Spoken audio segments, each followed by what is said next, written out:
gentlemen, welcome back to Cheat Code Jiu-Jitsu. Jeff here again.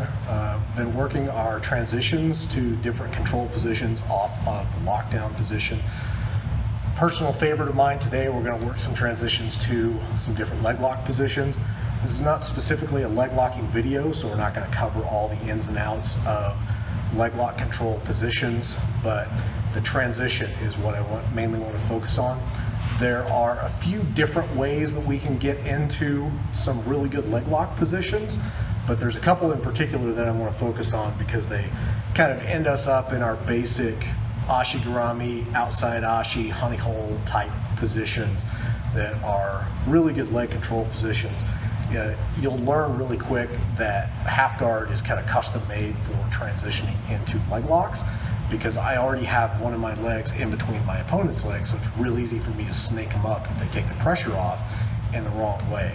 So just like our X guard and butterfly transitions, being able to transition out of your lockdown game and into leg locks, really critical, makes your lockdown game a lot more dangerous, so stay tuned. So when I'm looking for leg locks out of my lockdown position, I can target either leg, but the one that tends to become the more common target is this leg right here. One of the most important things that I teach people on top is if you're in half guard, almost any style of half guard, and this knee comes up, you're in danger of a leg lock almost all the time. Similar to a lot of our other transitions, as long as Phil's hips are down close to mine, there's not a whole lot of space there, that transition, it really isn't going to go anywhere. So I'm mainly looking just to work my traditional lockdown game, my old school sweep, my electric chair sweep, all that. But when Phil and I are in here fighting and suddenly he makes the mistake of taking a little bit of pressure off and he steps his knee up, go ahead. You see this gigantic amount of space that just opened up. And now suddenly this leg, which is currently locked in underneath of his ankle, has freedom to move. Okay? That's what I'm looking for. Now, I need to combine a couple of different things in here to make a leg lock work, because I not only need to spin this leg that I've got in between his through and then up around to his hip so I can start getting into ashigarami, but I also have to off balance Phil, because especially a big guy like this, if he's really putting pressure down on me straight forward, I'm not going to be able to complete this transition. It's not going to mean anything. So we work on off balancing. You'll hear the term kuzushi applied to it. It's basically a Japanese term, means off balance. The Danaher guys use that. A lot of the 10th Planet guys talk about that. But it's just the idea of making him go off balance. I need that to make the leg locks work anyway, but also to get that transition to work from half guard, I've got to get him moving back in the other direction and off balance. So this leg has come up. As soon as it's come up, I know that I've got a possibility of leg locks. So the first thing that I'm going to do is I'm going to take my outside arm and I'm going to post, start pushing out. This hand is going to go outside the knee and I'm going to start pushing. Now, the two things that I'm going to do, my back hook here that is inside, I need to swivel that around in front like I'm doing a butterfly attack, because I don't want to do this ashi transition and then leave this leg dangling up here, because then Phil gets me with leg locks. We're both fighting for the same thing. It's just no good. Don't want to play that. So here and here combined with a butterfly hook to get my foot on the inside, and then I'm going to start pushing him back as this foot comes up to the hip. Now you see I've got this leg on the inside just like I'm going to ashi. Clamp all this down and then push him away. Now I've got the proper leg configuration for ashigarami. I've got his toes already in my armpit. Could go straight into my heel hook if that's the way that I want to finish. Could go down for an Achilles lock if that's the way that I want to finish. But that transition is critical. Let's look at it from the other angle so you can see what's going on the other side. Okay. Lockdown, Phil brings the leg up. Frame to keep him off of me. Frame to start pushing his knee to the side. This all comes back. This spins around for the butterfly hook. And then push and redirect. This comes to the hip. Push him away. And then I slide myself right back into proper ashigarami position.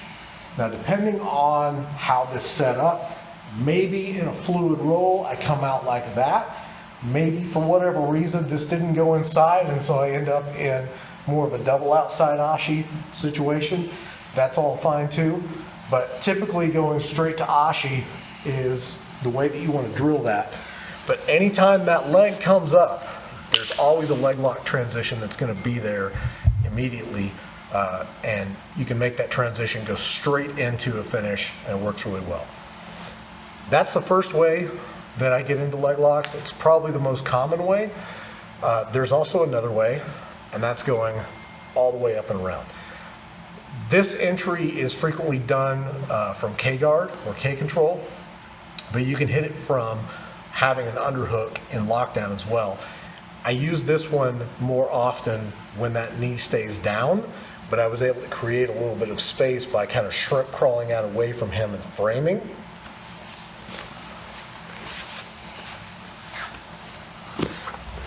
So we're here in our lockdown position. If Phil stays really down tight to me like this, I'm not going to be able to get this. I need to clear some space. So again, whatever reason, whatever's going on, maybe he's just staying away from me because he doesn't want to get swept, or I'm actually intentionally trying to set this up. But I can frame, start creating space, start breaking my lockdown, and start scooting out away from him. Ordinarily, I would do this transition from K-guard, but if I can leave this in place underneath, this works really well, and then I'm going to underhook. This arm right here can become a block if Phil's got it posted on the mat. This is going to be difficult for me to make the transition. Usually guys are going to be starting to pull away, so they're going to be pulling that arm in. That is the perfect setup for this transition because this is going to come out and around. I'm going to invert around Phil's leg, and I'm going to pop out on the other side. This is kind of hard to do slow, so I'll do it as slow as I can. But once I see daylight, I've shrimped my hips out away from him. I underhook the leg, and then I spin out around. Like I said, weird, hard to do, slow. But I end up with this leg in the middle, locking in, and then I'm reaching for his heel and trying to pull it back down. Now where we end up from here is going to be anybody's guess. This usually ends up at least some sort of a scramble. Right now I've got Phil more in a knee bar position, so I might be able to lock that down. If he turns back down, I might turn this into 50-50 and then get my heel hooks from there. But the transition coming around and then grabbing the heel is what makes the magic happen on this. So let's set that up one more time. Half guard, lockdown. Doesn't have to be lockdown. You can do this from traditional half guard as well. But I frame, I make space, I shrimp out just a little bit. I feel that this block is no longer in place, so I underhook the leg and I come all the way up over and around. So this is essentially where I'm going to end up. I'm pushing my hips back against Phil. I've still got this underhook in place on the knee, and now I just start digging out at the heel, pulling this to bring him over. This time the way we ended up was in honey hole. So I've got my triangle inside, and I can turn this back, start setting my heel hooks or whatever up. I've done that transition before where I've ended up in ashigarami because of the weird scramble that we ended up in. You can go to 50-50, you can go to honey hole, it can go to a lot of different ways. But that helicopter action of swinging your leg around there can be a really, really super effective setup to get yourself into really good leg locking positions. And if people haven't seen that particular transition coming before, a lot of guys think they're a little bit more safe in half guard. As long as that knee's down, you're not going to be able to get leg locks. Catches them by surprise, you fire up really into a super effective finishing position just like that, and all of a sudden it's over. So play around with those transitions. They flow very well into good leg locks. Excellent way to finish, and again, just one more way to make your half guard that much more dangerous. So drop some comments down below if you got some other entries you'd like to use to get into leg locks from there. Those are my two personal favorites. Remember, if you like the video, smash that like button. It really helps me out a lot. Subscribe to the channel, turn on notifications, and you'll get a notification every time we upload a new video. I'll see you guys in the next one. Thanks.